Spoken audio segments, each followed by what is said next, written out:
Attack mode, the extra power mode that requires drivers to drive offline through an activation zone, losing time but gaining a temporary 35 kilowatt power advantage, has changed the game in Formula E since its introduction.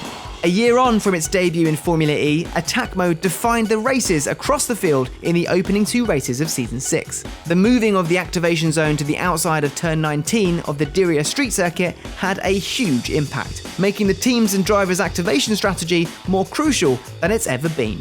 Some got it right, some got it wrong, so let's take a look at how attack mode defined the race for teams and drivers in rounds 1 and 2. Push this lap and take attack mode. Push this lap, take attack mode. Grip was something hard to find on the first race day of the season, and any venturing offline didn't come without risk or consequence. Oliver Rowland was the first of the frontrunners to find this out when activating the first of his attack mode uses. Oh, it's so dirty offline there, Rowland. But Rowland managed to hold on and stay close enough to Lotterer in front of him to take the position, using the extra power at his disposal when Lotterer activated his first attack mode. But with Lotterer now with the extra power himself, Rowland had to hold him off. But with 15 seconds of attack mode left, Lotterer made the move and moved himself back ahead of Rowland. An attack mode strategy battle that lasted for pretty much the entire second half of the race came with the frontrunners of Alex Sims, Stoffel Vandoorne, Nick De Vries, Sam Bird and Andre Lotterer, and their fight for podium positions. The strategy battle started when Sam Bird saw Mortara go too deep into turn 19 and tried to capitalise on the time lost by activating his attack mode. At first, it seemed as if the gamble hadn't paid off, as in the process of trying to get the better of Mortara, Bird also lost a position to D'Ambrosio. But by being the first of the pack to be in the extra power mode, Bird went on to move up the order, first with D'Ambrosio and then Mortara on the following lap. Bird almost gained another position on rookie Mercedes-Benz EQ driver Nick De Vries. But De Vries had activated his attack mode more recently than Bird, and the extra time with more power denied Bird the position, for the time being. Later in the race, Bird activated his final use of attack mode and began the charge that would eventually lead him to the first win of the season. After taking De Vries, Bird found himself quickly on the back of Stoffel Vandoorne, who still had one attack mode to use, putting himself in a vulnerable position. With less than 20 seconds of his attack mode left, Bird made a dive up the inside as a late lunge from Vandoorne on Sims was taking place. The result being Vandoorne taking the lead with Sam Bird behind and Sims in third. With Vandoorne and Sims still having an attack mode to use, Bird was in the perfect position.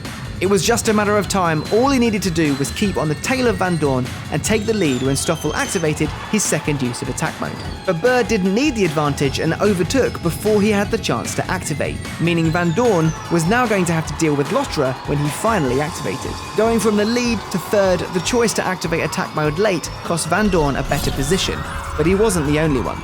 Further bad news for Alexander Sims, who had started on pole and led most of the race when he lost even more places when finally activating his second attack mode. The team's activation strategy and the need to save energy towards the end of the race cost Sims the win and a podium, and he eventually finished the race in 8th.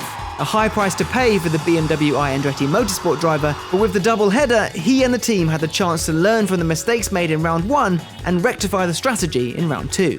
And that is exactly what they did. And we go green in Diriyah. Good start from the pole man, Alexander Sims. In the opening laps of round 2, Sims built up an impressive gap on the cars behind, giving himself a window for his first attack mode use without losing too much time or position, and then using the extra power to build an even bigger lead. Disaster came for Sebastian Buemi, setting himself up to activate attack mode when a late-braking Da Costa made contact with him, dropping him 12 places down the order.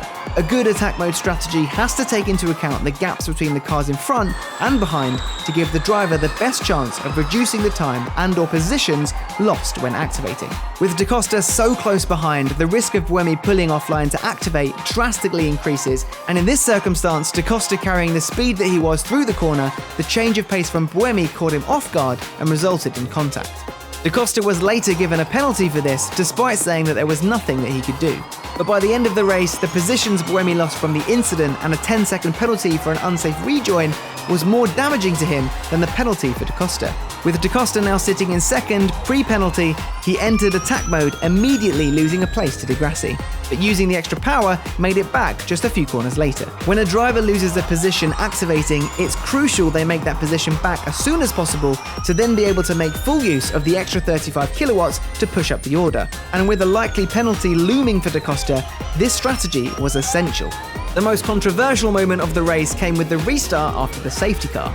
A perfect opportunity to activate attack mode without losing too much time. But with Alexander Sims dictating the pace and no one being allowed to pass until the safety car line was crossed, confusion struck the field and caused a number of drivers to overtake while still being under safety car rules. An infringement that would cost them with post-race penalties being applied.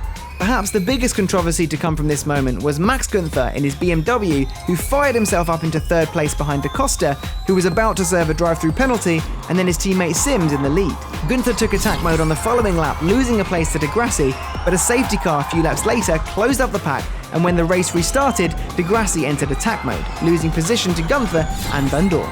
With 8 minutes plus 1 lap remaining, Di Grassi would need to make full use of the extra power to get himself back into a podium position. Covers the inside to Stoffel Van Dorn, he'll try and hang on, but Di Grassi has the extra power. The move on Van Dorn was complete, but with Günther protecting his teammate in front, Di Grassi couldn't make the move before the checkered flag. Pack mode ending, last chance.